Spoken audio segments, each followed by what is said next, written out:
office. Keyamo also noted that the project was all sham and never existed.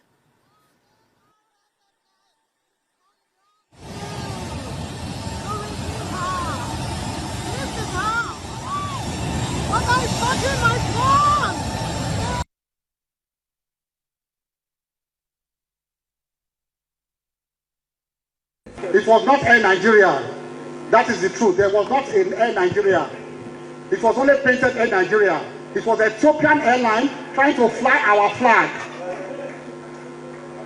If it is so, why not allow our local people to fly our flag? Why bring the foreigner to fly our flag?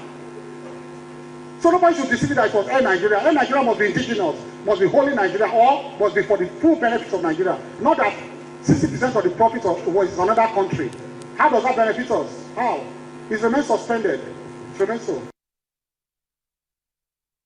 All right, so that's the case right there. He said it was only painted Air Nigeria, be Nigeria Air. Okay, let's see your thoughts at this point, how you're reacting. Bashir Ahmed from the APC says, I read that the federal government has indefinitely suspended the Nigeria Air project.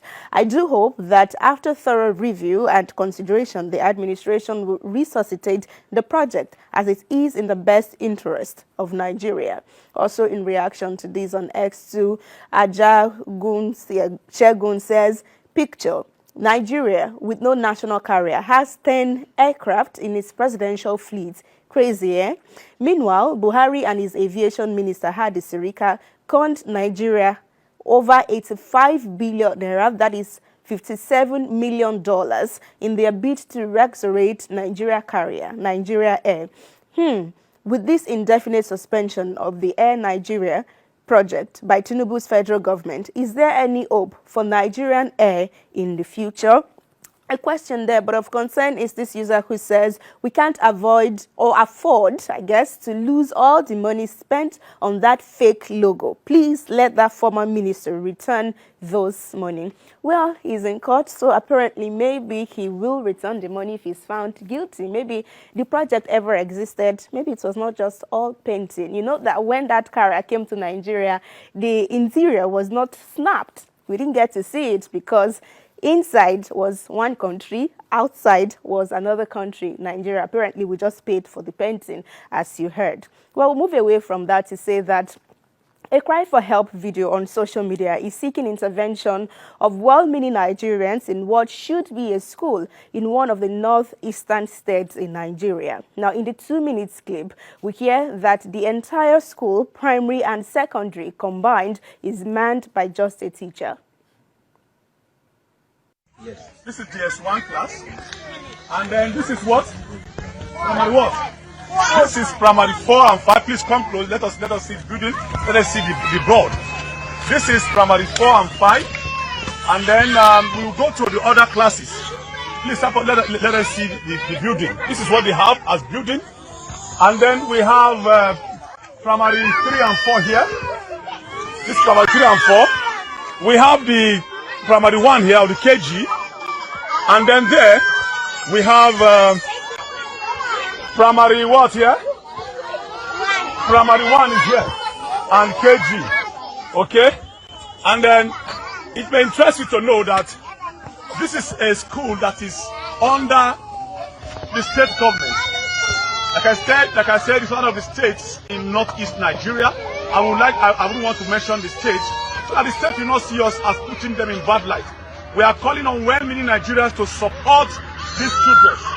It will also interest you to know that the children in this community are up to 200, up to 250. So there are 250 children of school-going age in this community, but this is their primary school. This is the school. This is where they take,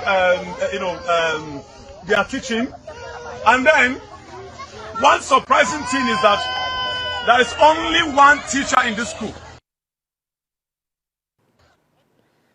It's such a sad state right there, but we see what the government of that state will do. Even though the name was not mentioned, you know where that is, that is your state. At least you know that it is not East. Well, we move away from that to take reactions at this point, and this user on X says, on Instagram, says the plan has always been to keep them uneducated. They are only needed every 4 years for underage voting, and after that, they are left alone. I mean, you want to educate them and make them understand they are being used? Nah.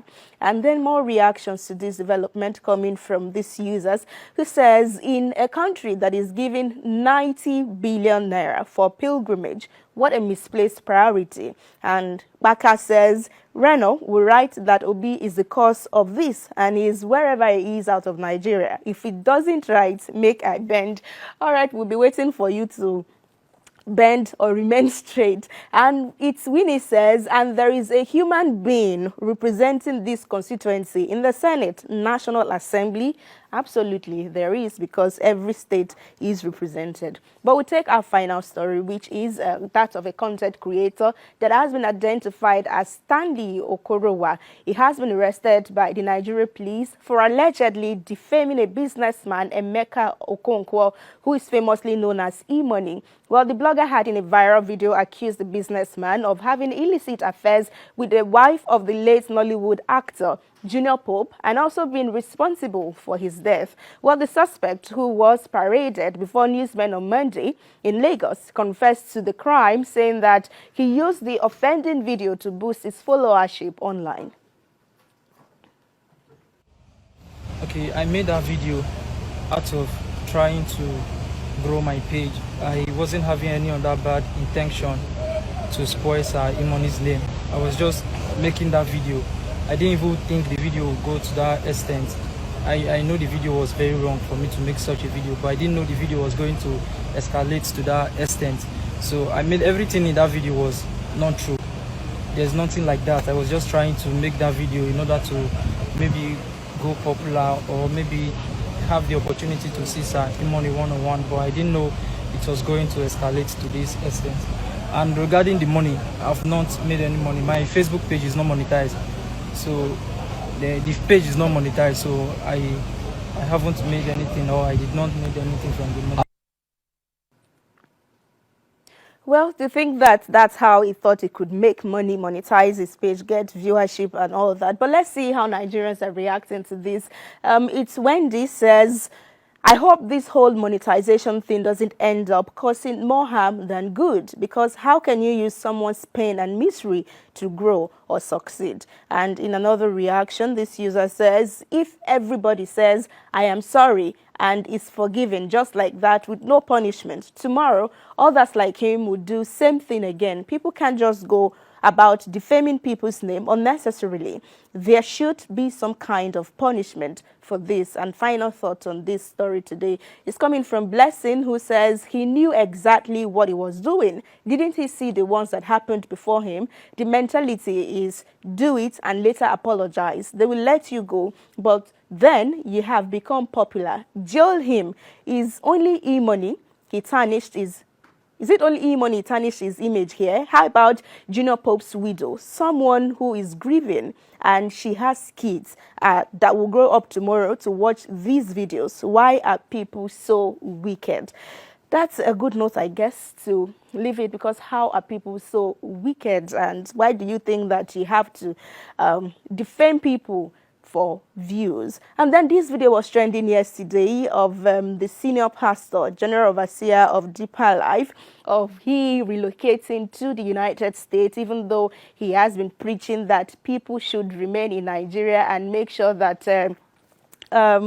that God will bless Nigeria. But then there is an update to this story, so in case you did not see it, I will play this, then we'll come back to show you something.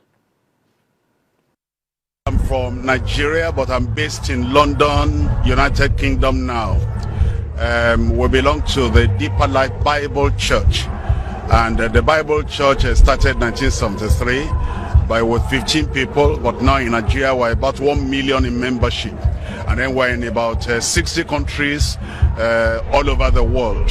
And then we have the church also in the UK. We have about 40 branches in the UK, and we're growing very much. I learned about Sunday Adelaja for a long time, because According to his testimony, you have all heard that I got converted actually under my ministry, and in the first 6 months of his Christian life, he was in the Deeper Life Bible Church before he traveled over here to the USSR at that time to study, and then he now came to the Ukraine to begin this great work of God. All right, so let's see the next slide to see when that video was made. So this is a screen recording from the YouTube channel where it was uploaded. And down here, you would see January 21, 2015. So it is not Tinubu's administration that this was made. So maybe we could consider to agree with him that we need to, you know, have hope in the renewed hope. So he hasn't left. That is an old video. 9 years ago, 2015 to 2024. So yeah, so that's how we call it a day today on Kakaaki Social. Thank you so much for being a part of it. I'm Rena OBO, and if you may reach out to us, our WhatsApp number is 0811 5436670. I'll see you tomorrow.